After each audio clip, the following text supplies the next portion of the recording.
Welcome to महास्पर्धा. मित्रांनो, MPSC कडून 9 October 2024 रोजी कंबाईन ग्रुप बी आणि ग्रुप सी या परीक्षांची स्कीम ऑफ एक्झामिनेशन म्हणजे परीक्षा योजना जी आहे ती प्रसिद्ध करण्यात आलेली आहे आणि त्यामध्ये काही सुधारणा करण्यात आलेल्या आहेत, ज्यामुळे बऱ्याच उमेदवारांना त्याचा नक्कीच फायदा होणार आहे. ज्यामध्ये सगळ्यात महत्त्वाचे बदल हे one exam one cut off अशा पद्धतीने केलेले आहेत, जेणेकरून पीएसआय याचा एसटीआय एएसओ यांचा स्वतंत्ररित्या कट ऑफ न लागता एकत्रितरित्या लागणार आहे, म्हणजे एकच कट ऑफ असणार आहे. आणि तो एकच कट ऑफ म्हणजे काय, ह्या गोष्टी देखील समजून घ्या. जसं की जनरलचा एकच कट ऑफ असेल, त्याचबरोबर कास्टचा स्वतंत्ररित्या त्या त्या प्रवर्गाचे जेवढे उमेदवार घ्यायचे त्यानुसार ते कट ऑफ निश्चित होतील. परंतु असं होऊ नये, एकच कट ऑफ म्हणल्यानंतर फक्त 100 पैकी 50 कट ऑफ असा कट ऑफ नाही, तर प्रवर्गनिहाय तो कट ऑफ असेल. या गोष्टी समजून घ्या. तर ह्या परीक्षा योजनेमध्ये जे बदल केलेले आहेत त्यानंतर लगेच आयोगानं जाहिरात सुद्धा प्रसिद्ध केलेली आहे आणि त्यासाठी पीएसआय, एसटीआय आणि एएसओ या तिन्ही पदांकरता 480 एवढ्या पदसंख्येची जाहिरात प्रसिद्ध केलेली आहे आणि त्याकरता 14 ऑक्टोबर ते 4 नोव्हेंबर या कालावधीमध्ये अर्ज सादर करायचे आहेत. आणि ही जी गट ब ची परीक्षा आहे ती 5 जानेवारी 2025 ला आयोजित केलेली आहे.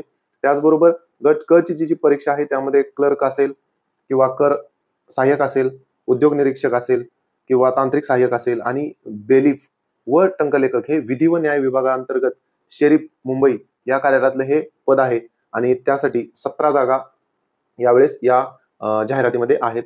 तर ज्या क्लर्कच्या 786 जागा आहेत त्या 10 विभागातल्या म्हणजे सामान्य प्रशासन विभाग असेल किंवा वित्त विभाग असेल अशा वेगवेगळ्या विभागातल्या मिळून 786 जागा आहेत. उद्योग निरीक्षक 39 जागा, तांत्रिक सहाय्यक 9 जागा आणि कालांतराने यामध्ये बदल होणार आहे. टॅक्स असिस्टंटच्या देखील 482 या चांगल्या जागा आलेल्या आहेत. यामध्ये जर क्लर्कच्या जागा विभागांच्या वाढणार असतील तर त्या वाढू शकतात. त्याचबरोबर नव्यानं जे दुय्यम निरीक्षक असेल आणि गट ब मधलं जे एसआरचं पद आहे यामध्ये ज्या जागा आलेल्या नाहीत त्या कदाचित वाढून येऊ शकतात. ही सर्वांचीच अपेक्षा आहे. त्यासाठी वेगवेगळ्या स्तरावरून प्रत्येक जण कोण सोयीनुसार काही लोक निश्चितपणे त्यासाठी प्रयत्न करत असतात, तर त्याचा नक्कीच इतरांना देखील फायदा होईल. तर या परीक्षा योजनेमध्ये जे बदल झालेले आहेत ते वन कट ऑफ लागणार आहे त्या त्या परीक्षांचा. तर गट क साठी आणि गट ब साठी स्वतंत्ररित्या पूर्व परीक्षा होतील. त्याचबरोबर मुख्य सुद्धा परीक्षा स्वतंत्ररित्या होणार आहेत. परंतु जी निवड प्रक्रिया आहे ती खूप महत्वाची आहे. त्यापूर्वी जे लिपिक असेल किंवा टॅक्स असिस्टंट असेल याच्यासाठी जी स्किल टेस्ट आहे ती कायम ठेवलेली आहे, त्यामध्ये कोणताही बदल नाही. त्याचबरोबर जाहिरातीमध्ये ज्या वेगवेगळ्या पूर्वी ज्या अटी होत्या, शर्ती होत्या त्या पूर्णपणे कायम ठेवलेल्या आहेत. फक्त इथं बदल केलेला आहे तो म्हणजे की एक परीक्षा एक कट ऑफ आणि एक परीक्षा एकच पद असं मिळणार आहे. त्यामुळे डबल एखाद्या उमेदवाराला पद मिळत होतं यापूर्वी आणि त्यामुळे खूप गोंधळ होत होता. ते आता या परीक्षा योजनेअंतर्गत टाळलेलं आहे. त्यामुळे नक्कीच उमेदवारांना फायदा होईल. तर अर्ज सादर करण्यासाठी जी विहित मुदत दिलेली आहे ती तुम्ही पाहून घ्या आणि त्यानुसार तुमची कागदपत्र जे दिलेले आहेत त्यानुसार तुम्ही आत्ताच ते कागदपत्र इश्यू करण्यासाठी प्रयत्न करा, जेणेकरून विहित वेळेनंतर तुम्हाला प्रमाणपत्र मिळून उपयोग नाही. अर्ज सादर करण्याच्या तेवढ्याच कालावधीमध्ये प्रमाणपत्र इश्यू होणं खूप महत्वाचं आहे. परंतु त्यापैकी टायपिंग सर्टिफिकेट किंवा तुमचं ग्रॅज्युएशन कंप्लीट नसेल तरी देखील तुम्ही ॲपियर म्हणून अर्ज सादर करू शकता आणि मुख्य परीक्षेच्या वेळेस तुम्हाला ती एलिजिबिलिटी ही पूर्ण करावी लागेल, अन्यथा तुम्हाला मुख्य परीक्षेचा अर्ज सादर करता येणार नाही. जसं की टायपिंग असेल आणि तुमचं ग्रॅज्युएशन असेल त्याची मार्क्स असतील आणि पास झालेलीची दिनांक एवढेच मेन्शन करण्यासाठी तुम्हाला ती प्रोफाईल उपलब्ध करून दिली जाईल.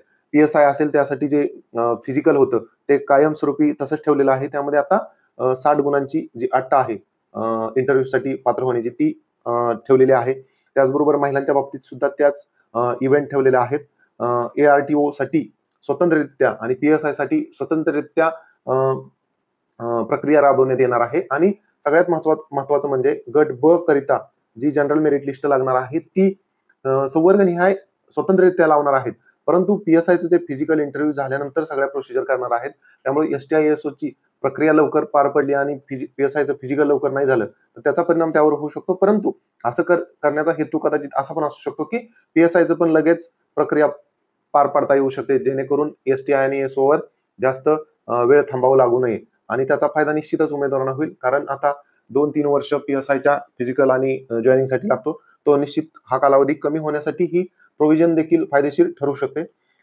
तर ज्यावेळेस तुमची फायनल आता मेन्स झाल्यानंतर ज्यावेळेस तुमची जनरल मेरिट लिस्ट लागणार आहे ती संवर्गनिहाय स्वतंत्ररित्या लागणार आहे. तर त्यानंतर तुम्हाला मेरिट लिस्ट लागल्यानंतर तुम्हाला ऑप्टिंग आउटचा पर्याय दिलेला आहे आणि ऑप्टिंग आउट मधून तुमची एक रिवाइज्ड सिलेक्शन लिस्ट लावली जाणार आहे आणि रिवाइज्ड सिलेक्शन लिस्ट नंतर तुम्हाला संमती विकल्प घेतले जाणार आहेत. त्यालाच कन्सेंट सबमिशन असं म्हटलेलं आहे आणि ती लिंक आपल्या वेबसाईटवर प्रसिद्ध होणार आहे. त्याद्वारे तुम्हाला ते पसंतीक्रम द्यायचे आहेत आणि ते पसंतीक्रम कसे द्यायचे आहेत तर तुम्हाला कोणता 1 नंबरला ठेवायचा आहे, 2 नंबरला कोणता आणि 3 नंबरला कोणता ठेवायचा आहे त्या गोष्टी तिथं द्यायच्या आहेत.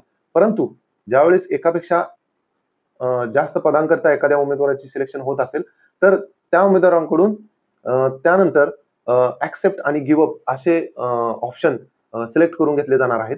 म्हणजे जर तुम्ही PSI आणि STI या दोन्ही पदासाठी सिलेक्ट होत असाल तर तुमच्याकडून PSI ठेवायचा आहे, ऍक्सेप्ट करायचा आहे की STI ठेवायचा आहे ते तुमच्याकडून ऑप्शन सिलेक्ट करून घेतले जाणार आहेत. आणि त्याचबरोबर PSI तुम्ही जर ऍक्सेप्ट केलं तर तुम्हाला STI ASO असेल ह्या गोष्टी तुम्हाला गिव्ह अप कराव्या लागणार आहेत.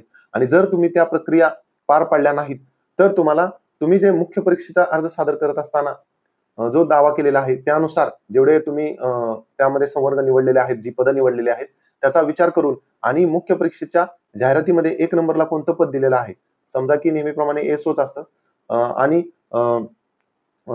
गट क च्या परीक्षेमध्ये उद्योग निरीक्षक असं पद असेल तर तेच पहिलं पद गृहीत धरून जर तुमची तिथं पात्रता सिद्ध होत असेल, तुम्ही जर त्या पदाकरता पात्र होत असाल गुणांच्या आधारे तर तुम्हाला तेच पद दिलं जाईल. जर ASO नसेल त्यानंतर जर पद STI असेल तर STI दिलं जाईल आणि इकडल्या बाजूला गट क मध्ये समजा दुय्यम निरीक्षक असेल तर दुय्यम निरीक्षक दिली जाईल.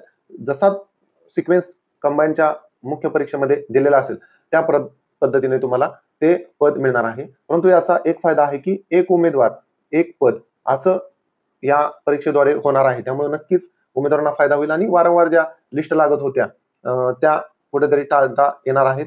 आणि इतर ज्या गोष्टी दिलेल्या आहेत त्यामध्ये कोणताही बदल केलेला नाही. परंतु जी कंबाईन ग्रुप सी ची परीक्षा आहे त्यामध्ये काही गट तयार केलेले आहेत ज्याच्यामुळे म्हणजे प्रोव्हिजनल मेरिट लिस्ट तयार केल्यानंतर त्या गटानुसार तुम्हाला ते संमती विकल्प द्यायचे आहेत. जसे की उद्योग निरीक्षक असेल, दुय्यम निरीक्षक असेल, तांत्रिक सहाय्यक असेल याच्यासाठी एक गट तयार केलेला आहे. कर सहाय्यक आणि बेलीफसाठी एक गट तयार केलेला आहे.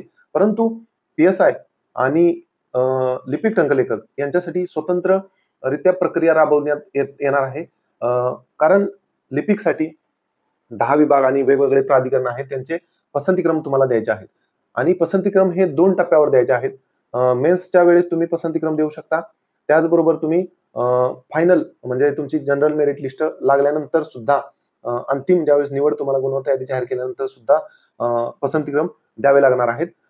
जर तुम्ही पसंतीक्रम अंतिम वेळेस दिले नाहीत तर तुम्ही जे मुख्य परीक्षेला सादर केले होते तेच तुमचे गृहीत धरून तुमची निवड यादी तयार केली जाणार आहे. त्यामुळे मुख्यच्या वेळेस तुम्ही जरी पसंतीक्रम नाही दिले, रॅन्डमली सिलेक्ट करत गेला प्रत्येक प्राधिकरण आणि नंतर ज्यावेळेस जनरल मेरिट लिस्ट लागेल त्यानंतर जरी पसंतीक्रम तुम्ही सिलेक्ट केला तरी चालू शकतं. त्यामुळे अडचण येणार नाही.